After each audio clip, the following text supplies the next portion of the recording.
জয় গুরু সবাইকে, সবার সকলের শুভ কামনা করে আমি আজকের ভিডিওটি শুরু করতে যাচ্ছি।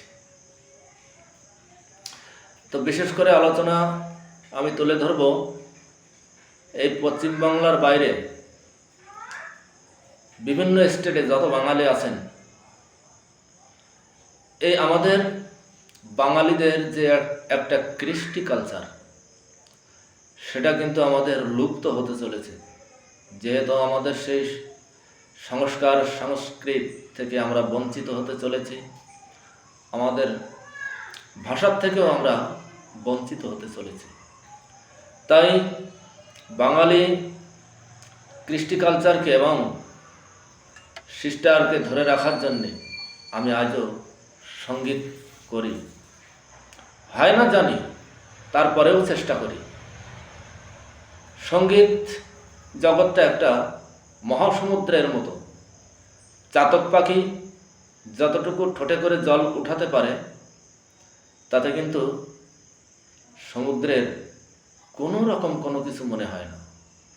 তেমনি সেই সমুদ্রের ন্যায় সঙ্গীত জগতে ঢুকে সঙ্গীত করবার মতন ক্ষমতা আমারও কিন্তু নেই।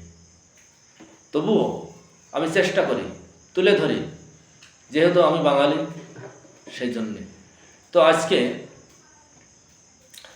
সঙ্গীতের ভিতরে যদি প্রবেশ করা হয়, তাহলে রবীন্দ্রসঙ্গীত, নজরুল গীতি এবং শ্যামা সঙ্গীত, মাতৃসাধক শ্রী রামপ্রসাদ সেন যে ধরনের সঙ্গীতের মাধ্যম দিয়ে মায়ের সাধনা করতেন, তা অতুলনীয়। কেন কি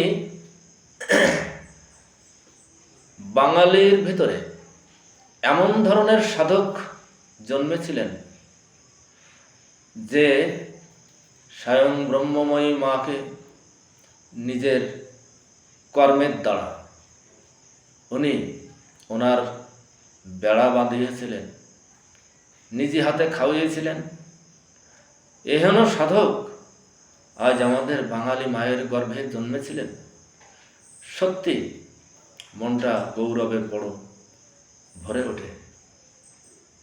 কিন্তু অনেক বাঙালি ভাইরা আছেন যে আমাদের সেই ধরনের কৃষ্টি কালচারের দিকে নজর দিতে চান না। তো নজর দেন বা না দেন, তাতে আমার কোনো যায় আসে না। কিন্তু আমি নিজেই আজও সঙ্গীত করি। তো সেই মায়ের সম্মুখে বসে, মায়ের মন্দিরে বসে আমি একটি সঙ্গীত পরিবেশন করছি, মাতৃসঙ্গীত, শ্যামা সঙ্গীত। মাতর কত রঙ্গ দেখব আর কতকাল সইব এ ছাল। মাতর কত রঙ্গ দেখব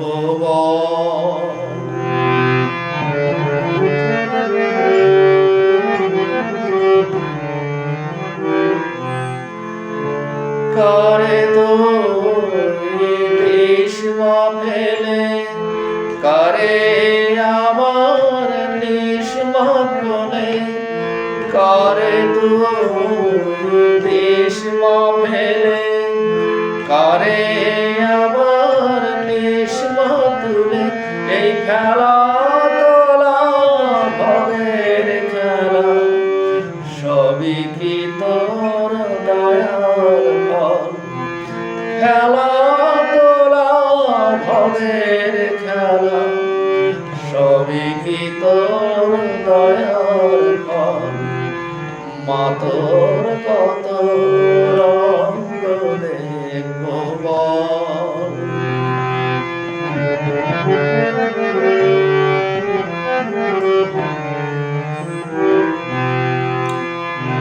কখনো রূপ দেখিত এলোকে সর্বনাশী। কখনো মা নয়নে তোর, কখনো মা নয়নে তোর শাসন স্নেহের অমল হাসি।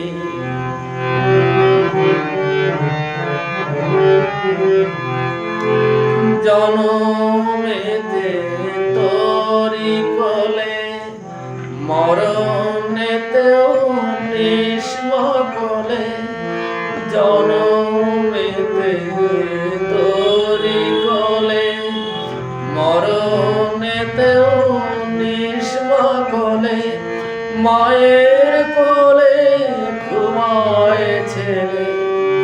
এ শান্তি মা কোথায় বল, মায়ের কোলে ঘুমায় ছেলে। এ শান্তি মা কোথায় বল, মা তোর কত রঙ্গ দেখব বল, আর কত গান সইব এ ছল, মা তোর কত রঙ্গ দেখব বল।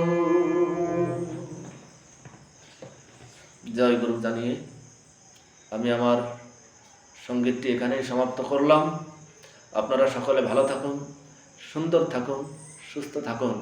মায়ের শ্রীচরণ পাদপদ্মে আপনাদের শুভকামনা করি। জয় মা কালী।